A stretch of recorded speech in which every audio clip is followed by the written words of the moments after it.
Hello everyone. तो बच्चों बात करेंगे आज हम वेक्टर में सेकंड वीडियो की। फर्स्ट वीडियो में हमने कवर कर लिया था रिजोल्यूशन ऑफ द वेक्टर और इस वीडियो में हम कवर करेंगे projection of the vector and cross product and dot product. तो बच्चों अगर आप इस चैनल पे नए हो और सब्सक्राइब नहीं किया है तो फॉलो कर लो इसको, क्योंकि मैं इस चैनल पे पूरा का पूरा कंटेंट लेके आने वाला हूँ 11th एंड 12th का विद गुड प्रैक्टिस। तो ठीक है बच्चों, अभी स्टार्ट करते हैं वीडियो को, चलते हैं स्क्रीन पे, देखते हैं वीडियोस को। तो बच्चों प्रोजेक्शन में अगर मैं इसको ट्राइंगल मान लूँ तो बच्चों ये कितनी साइड आ जाएगी, ए कॉस थीटा, और ये आ जाएगा ए साइन थीटा। अब ये बताओ आप ए कॉस थीटा की डायरेक्शन क्या है। ए कॉस थीटा की डायरेक्शन वही है जो कि एक्स की डायरेक्शन है। एक्स डायरेक्शन में हमारे पास यूनिट वेक्टर क्या होता है बच्चों, आई कैप होता है।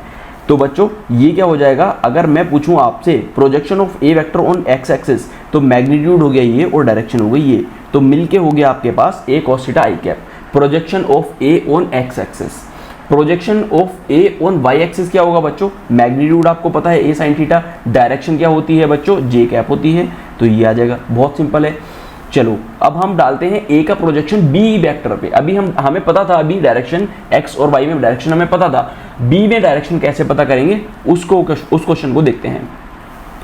तो ए के यहाँ पे बी पे हम परपेंडिकुलर डाल देंगे, ए कॉस थीटा हमारे पास पता चल गया इतनी लेंथ है, लेकिन किसकी डायरेक्शन में, बी की डायरेक्शन में।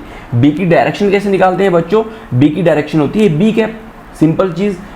और बी कैप का फॉर्मूला आपको सबको पता ही होगा, b cap equals to vector divided by its magnitude. तो ये सिंपल सी चीज निकाल के आप यहाँ मल्टीप्लाई कर दोगे। तो बच्चों एक क्वेश्चन है, इसको सॉल्व करते हैं। प्रोजेक्शन वेक्टर मैंने आपको बता चुका हूँ कैसे निकालेंगे, A cos theta multiply by B cap. तो बच्चों ए क्या है यहाँ पे, ए वेक्टर का मैग्नीट्यूड। तो ए अगर मैं लिखूं तो ये होगा 1 का स्क्वायर प्लस 2 का स्क्वायर √5। सबको समझ में आ रहा है कैसे निकालेंगे हम ए को। और यहाँ पे अगर मैं बी निकालूं तो बी निकालूंगा मैं कैसे बच्चों, 4 + 9 = 13। तो ये सब चीज़ मिल चुकी है मुझे। ए कॉस थीटा मतलब √5 कॉस थीटा, कॉस थीटा बच्चों √3/2। बी कैप कैसे लिखते हैं, b vector divide by its magnitude. तो बी वेक्टर क्या है बच्चों, 2i cap plus 3j cap divide by its magnitude. Magnitude is √13। तो यहाँ आ जाएगा बच्चों आपके पास, ये हो जाएगा √15 और यहाँ पे आ जाएगा √13, और इसको लिख दो आप 1/2 and this is 2i cap plus 3j cap. तो this is how you calculate projection बच्चों। चलो नेक्स्ट चलते हैं।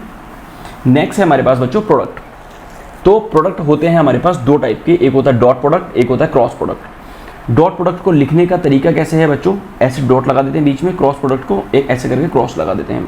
मेन इंपॉर्टेंट चीज़, अगर आप दो वेक्टर को डॉट प्रोडक्ट करोगे तो आपके पास स्केलर क्वांटिटी आएगी, और आप अगर क्रॉस प्रोडक्ट करते हो तो आपके पास आएगी वेक्टर क्वांटिटी। तो सबसे पहले देखेंगे हम डॉट प्रोडक्ट। तो डॉट प्रोडक्ट का सिग्निफिकेंस बताता हूँ मैं आपको। अभी तक आप अगर रट रहे होंगे तो आपको क्लियर हो जाएगा कि डॉट प्रोडक्ट होता क्या है बच्चों। ए वेक्टर एंड बी वेक्टर, मुझे निकालना है ए डॉट बी। अभी मैंने आपको बताया बिल्कुल प्रोजेक्शन क्या होता है, कि ए वेक्टर का वो कंपोनेंट जो बी के अलोंग आता है, ए कॉस थीटा, उसी को हम प्रोजेक्शन कहते हैं बी पे। सही चीज़ है सर। अगर मैं बोलूँ आपसे ए डॉट बी कैलकुलेट करना है आपको, तो आप ए की मल्टीप्लाई नहीं करोगे, आप ए के उस कंपोनेंट की मल्टीप्लाई करोगे जो बी की डायरेक्शन में है। बी की डायरेक्शन में कौन सा कंपोनेंट है, A cos theta. A cos theta से बी की मल्टीप्लाई कर दो, A cos theta multiply by B, तो ये हो जाता है आपके पास ए बी कॉस थीटा। इसी को बोलते हैं बच्चों क्या, A dot B dot product. ये डेफिनेशन है डॉट प्रोडक्ट की, A B cos theta. A dot B को लिखेंगे ए बी कॉस थीटा। आपको ये रटना है, ये याद रखना है आपको, ठीक है। अगर आपको ये समझ में नहीं आ रहा है कैसे, तो आपको ये याद रखना है, ठीक, बहुत इंपॉर्टेंट है। Scalar quantity again. तो इसका जो एग्जाम्पल है बच्चों, वर्क डन, जब आप NLM पढ़ोगे, वर्क पावर एनर्जी पढ़ोगे, तो उसमें वर्क डन एक क्वांटिटी डिफाइन करेंगे हम। उसको डिफाइन कैसे करते हैं, वर्क डन वो है, तो उस क्वांटिटी को डिफाइन करते हैं work done F dot D, मतलब फोर्स का और डिस्प्लेसमेंट का डॉट प्रोडक्ट को ही वर्क डन कहते हैं। तो इसको मैं लिख दूंगा एफ डी कॉस थीटा। ठीक बच्चों, एफ का वो कंपोनेंट कौन सा जो रेस्पॉन्सिबल है डिस्प्लेसमेंट कराने में, उसी की डायरेक्शन में, तो वो कौन सा है, एफ कॉस थीटा। तो वही है। कहाँ से ये डेफिनेशन आई मैंने आपको वो बताया कि ए बी कॉस थीटा कहाँ से आया। तो आई होप आपको समझ आ गया होगा। अभी क्या बना लेंगे हम, ये कार्टेशियन कोऑर्डिनेट सिस्टम बना लिया। एक्स की डायरेक्शन में आई कैप, वाई की डायरेक्शन में जे कैप, जेड की डायरेक्शन में के कैप। और आई जे के हैं क्या बच्चों, ये वेक्टर्स हैं। वेक्टर्स हैं, बट कौन से वेक्टर्स हैं? Unit vector. इनका मैग्नीट्यूड कितना होता है बच्चों? मैग्नीट्यूड की बात करें तो होता है 1। अगर मैं बोलूँ आई डॉट आई करना है तो 1 मल्टीप्लाई बाई 1 कॉस 0, क्योंकि आई और आई के बीच में कितना एंगल है? 0 डिग्री। कॉस 0 होता है बच्चों 1। तो ऐसे ही अगर आप आई डॉट आई करो, आई डॉट जे करोगे तो क्या होगा? आई डॉट जे करोगे तो बीच में एंगल कितना है? 90 डिग्री, तो हो गया 0। आई डॉट जे डॉट के करोगे तो हो गया 0। अगर आप सेम मल्टीप्लाई कर रहे हो लाइक आई डॉट आई तो 1, जे डॉट जे 1, के डॉट के 1, इसके अलावा कोई सा भी प्रोडक्ट हो 0, क्योंकि इनके बीच में एंगल कितना हो जाता है बच्चों? म्यूचुअली परपेंडिकुलर है। आई और जे के बीच में 0, जे और के बीच में 0, के और आई के बीच में 0। तो अगर आप कोई सा भी प्रोडक्ट करते हो इन तीनों के अलावा तो वो सब हो जाएंगे 0। Suppose I dot J 0, J dot I 0, क्योंकि उनके बीच में एंगल कितना है? 90 डिग्री, कॉस 90 होता है 0। तो ये रीज़न है बच्चों इन सब का 0 होना और ये इनका 1 होना। आई होप आपको समझ आ गया होगा। अब हम करते हैं क्वेश्चन में क्या पूछा गया? What is theta? Theta in दोनों के बीच का एंगल। कैसे निकालेंगे बच्चों? डॉट प्रोडक्ट करेंगे। अब डॉट प्रोडक्ट कैसे करना है? मैंने बोला आई और आई का अगर आप डॉट प्रोडक्ट करोगे तो आएगा 1, आई और जे या फिर किसी का भी करोगे तो आएगा 0। तो आई का आई के साथ कर दो, जे का जे के साथ कर दो, बाकी हमें और कॉम्बिनेशन चाहिए ही नहीं क्योंकि उनका डॉट प्रोडक्ट हो जाएगा 0। सिंपल, आई का आई के साथ करेंगे तो 1 × 3, जे का जे के साथ करेंगे तो 2 × 1, कितना आ जाएगा? 5 आ गया। तो डॉट प्रोडक्ट आ गया 5। अब ए डॉट बी की जो डेफिनेशन थी बच्चों वो बताओगे आप। ए डॉट बी की डेफिनेशन थी हमारे पास A B cos theta. Cos theta यहाँ से निकाल लोगे। ए डॉट बी कितना आ गया मेरे पास? 5 आ गया। 5 डिवाइड बाई ए बी। ए क्या है बच्चों? ए वेक्टर का मैग्नीट्यूड। तो कैसे निकालेंगे ए वेक्टर का मैग्नीट्यूड? इधर निकाल लेता हूँ मैं, रूट ऑफ 3 का स्क्वायर एंड 1 का स्क्वायर। तो कितना आ गया बच्चों? √10। बी का मैग्नीट्यूड निकालेंगे सिमिलरली 1 का स्क्वायर प्लस 2 का स्क्वायर।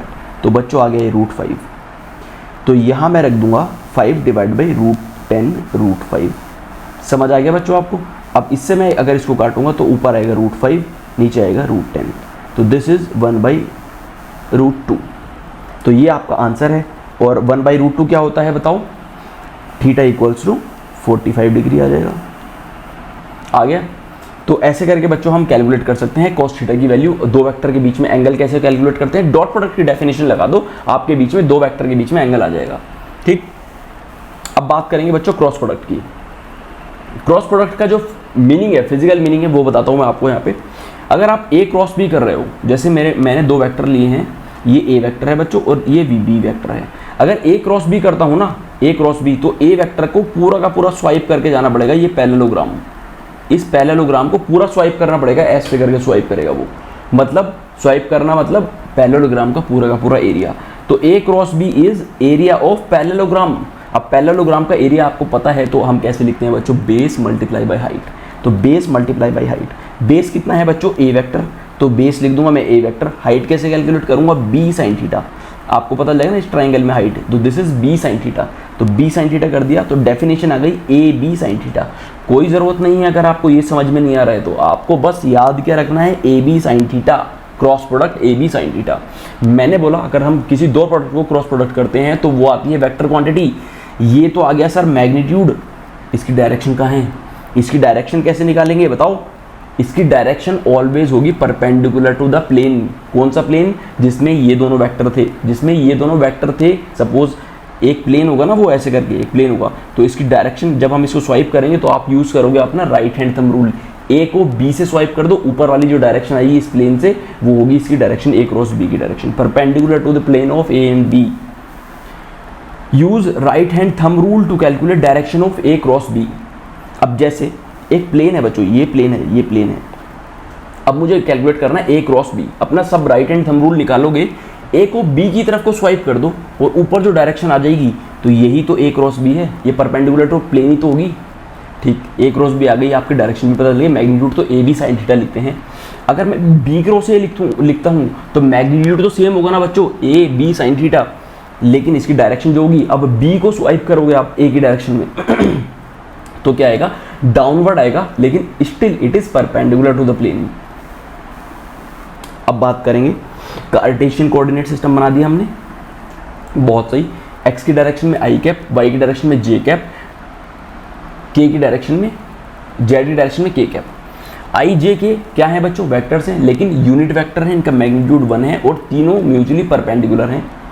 अब हम बात करेंगे, अगर मैं करता हूँ आई क्रॉस आई, इनके बीच में एंगल 0, साइन 0 की वैल्यू 0, तो आई क्रॉस आई 0, जे क्रॉस जे 0, के क्रॉस के 0। यहाँ पे उल्टा चल रहा है, समझ रहे हो। वहाँ पे आई डॉट आई क्या था, 1 था, जे डॉट जे 1 था, के डॉट के 1 था। यहाँ I dot I 0, J dot J 0, के डॉट के 0। सही बात। अब हम बात करेंगे आई डॉट जे की। आई डॉट जे परपेंडिकुलर है 90 डिग्री, तो साइन 90 होता है 1, लेकिन 1 इज मैग्नीट्यूड, इसकी डायरेक्शन क्या है, डायरेक्शन क्या होगी बच्चों, आई और जे के परपेंडिकुलर क्या है, के कैप है, तो डायरेक्शन इज के कैप। तो हम 1 नहीं बोलेंगे यहाँ, हम बोलेंगे आई क्रॉस जे इक्वल्स टू के कैप। समझ आई बात। आई क्रॉस जे इक्वल्स टू 1 नहीं बोलेंगे, क्योंकि स्केलर क्वांटिटी नहीं आएगी, वेक्टर क्वांटिटी आएगी, के कैप, और के का मैग्नीट्यूड होता है 1। तो ऐसे ही अगर मैं आई और जे की मल्टीप्लाई करूं तो आएगा बच्चों के कैप, जे और के की मल्टीप्लाई करूं, जे और के की, तो आएगा आई, और अगर के और आई की मल्टीप्लाई करूं तो आएगा जे। अरे ये तो साइकिल सी चल रही है, तो चलो साइकिल देख लेते हैं। आई जे के, अगर साइकिल ऐसी चल रही है तो आई से जे को मल्टीप्लाई करोगे तो मिलेगी ये क्वांटिटी, अगर आप इससे इसको मल्टीप्लाई करोगे तो मिलेगी ये क्वांटिटी, अगर आप के से आई को मल्टीप्लाई करोगे तो मिलेगी ये क्वांटिटी। यही तो लिखा है मैंने यहाँ पे, देखो आई से जे को मल्टीप्लाई कर रहे हैं यहाँ, तो मिलेगी ये क्वांटिटी, के मिल गई, और जे से के को मल्टीप्लाई कर रहे हैं तो मिलेगी ये क्वांटिटी, अगर के से आई को मल्टीप्लाई कर रहे हो तो मिलेगी ये क्वांटिटी। तीसरी क्वांटिटी मिल जाती है आपको। अगर आप कर रहे हो रिवर्स कर देंगे तो क्या होगा सर, अगर आई से के जा रहे हो, जा ही नहीं सकते, रिवर्स साइकिल है ना, तो आई से अगर के जा रहे हो तो ये मिलेगी ये क्वांटिटी, लेकिन नेगेटिव साइन के साथ, नेगेटिव लिखा है ना यहाँ पे, तो नेगेटिव साइन के साथ। तो अगर देखो जैसे जे से आई जा रहे हो आप, तो जे से आई आ रहे हो, नेगेटिव डायरेक्शन में देखो, तो मिलेगी ये क्वांटिटी लेकिन नेगेटिव साइन के साथ। अगर आप आ रहे हो के से जे जा रहे हो, तो नेगेटिव जा रहे हो बिल्कुल, है ना, के से जे उल्टा जा रहे हो, तो मिलेगी ये क्वांटिटी लेकिन नेगेटिव साइन के साथ। अगर आप जा रहे हो जे से आई, तो मिलेगी ये क्वांटिटी लेकिन नेगेटिव साइन के साथ। समझ आ गया आपको। तो अभी आपके पास 2 वेक्टर हैं, इनको क्रॉस प्रोडक्ट कैसे करना है वो सीखेंगे। क्रॉस टेबल बना लो, आई और जे और के लिख दो, इनके कोफिशिएंट लिख दो 1 2 1 1 1 1। जो पहले है उसका कोफिशिएंट पहले आएगा, जो बी बाद में, उनके कोफिशिएंट नीचे आएंगे बाद में। अभी आप लिखोगे 1, सबसे पहले लिखोगे यहाँ आई लिखने के बाद इसको छुपा लोगे, इस पर उंगली रख लोगे, मल्टीप्लाई करोगे 2 से 1 को और 1 से 1 को, 2 से 1 को माइनस 1 से 1 को। समझ आ गया, ब्रैकेट क्लोज कर दिया। अब जो दूसरा स्टार्ट होगा आप लगाओगे माइनस साइन, यहाँ पे माइनस साइन लगा दिया, इसको अभी उंगली रख लो इस चीज़ पे, इसको छुपा लो, अब मल्टीप्लाई करो इससे इसको, इससे इसको, तो 1 से 1 को, 1 से 1 को, माइनस साइन बीच में रहेगा, यहाँ पे माइनस साइन चलते ही रहेगा, लेकिन यहाँ पे अल्टरनेट आएगा माइनस साइन, पहले प्लस फिर माइनस फिर प्लस। ये चीज़ कंप्लीट हो गई। अब आएगा के की बारी, तो यहाँ आएगा प्लस बच्चों, तो के को बिल्कुल छुपा लो, इसको इससे मल्टीप्लाई करो, इसको मल्टीप्लाई करो, तो 1 1 to 1 1 to 2, बीच में तो माइनस साइन चलेगा ही चलेगा। तो अभी इसको सॉल्व करने के बाद मेरे पास आ चुका है ये, ठीक है बच्चों। तो वेक्टर आना था, वेक्टर ये आया मेरे पास, कुछ करना ही नहीं है अभी। अब इन दोनों को आप मल्टीप्लाई कर सकते हो क्या, ए क्रॉस बी निकालना है आपको, मल्टीप्लाई करके देखो, आप मल्टीप्लाई करके देखो तो आपका आंसर आ जाएगा। तो ठीक है बच्चों, मिलते हैं नेक्स्ट वीडियो में। और एक और चीज़, अगर आप तैयारी कर रहे हो नीट 2025 की या जेई 2025 की, इस चैनल को फॉलो कर लेना, काफ़ी अच्छा कंटेंट और बहुत कम टाइम में अच्छे अच्छे क्वेश्चन प्रैक्टिस करेंगे हम साथ में। तो ठीक है बच्चों, मिलते हैं नेक्स्ट वीडियो में, तब तक के लिए टेक केयर, बाय बाय।